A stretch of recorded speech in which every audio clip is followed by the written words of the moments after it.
Es un gozo una vez más estar con ustedes, queridas amigas, queridos amigos, y disfrutar juntos de este mensaje extraordinario que la palabra del Señor presenta a nuestro corazón.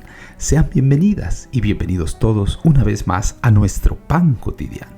Su amigo y servidor, Pastor Pedro Remigio Olivares, les da una cordial bienvenida a todos y cada uno de ustedes. Padre Celestial, en este momento imploramos tu bendición. Abre nuestra mente, abre nuestro corazón.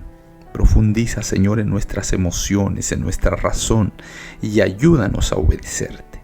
Gracias, Señor, por tu gran amor. Gracias porque estás con nosotros. En el nombre de Jesús, amén, amén y amén. El día de hoy te presento: todos podemos llegar a ser triunfadores. ¿Mudará el etíope su piel y el leopardo sus manchas? Así también podréis vosotros hacer bien, estando habituados a hacer el mal. Jeremías capítulo 13, versículo 23. Bien sabemos que la intemperancia está por doquier en nuestro mundo.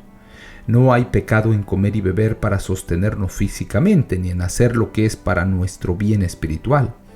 Pero cuando dejamos la eternidad fuera de nuestro cómputo y llevamos al exceso esas cosas necesarias, entonces es cuando surge el pecado. Vemos por doquiera tal crimen, tal iniquidad. ¿No es tiempo de que comencemos a estudiar por nosotros mismos? Satanás es representado por la serpiente.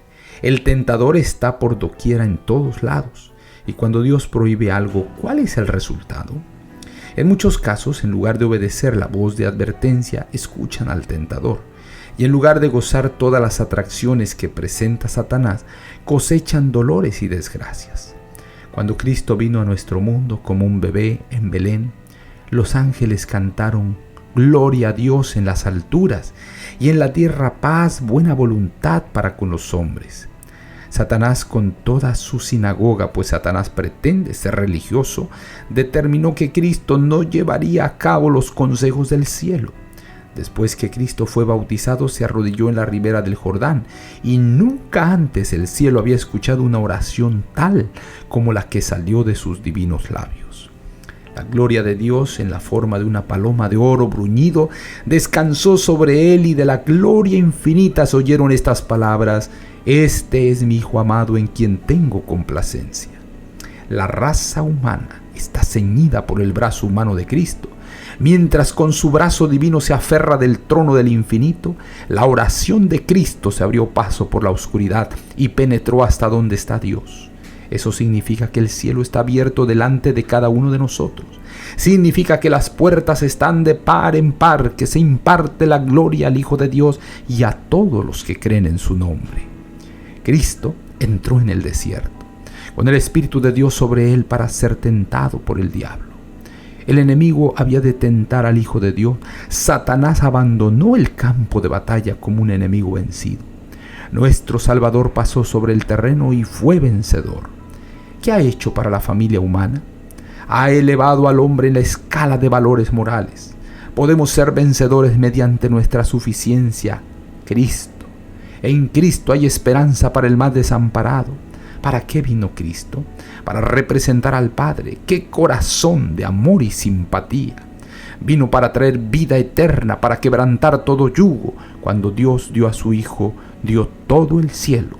No podía dar más. Manuscrito 27, año 1893. ¿Mudará el etíope su piel y el leopardo sus manchas? Así también podréis vosotros hacer bien, estando habituados a hacer el mal. Padre Celestial, gracias por el mensaje de esperanza, seguridad. Es posible ser victoriosos en Cristo Jesús.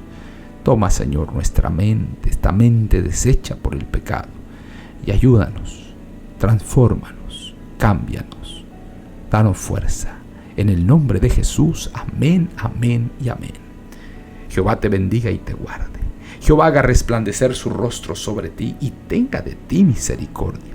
Jehová alce a ti su rostro y ponga en ti paz. No lo olvides, conserva una sonrisa en tus labios, una oración en la mente y una canción en el corazón. Hasta la próxima.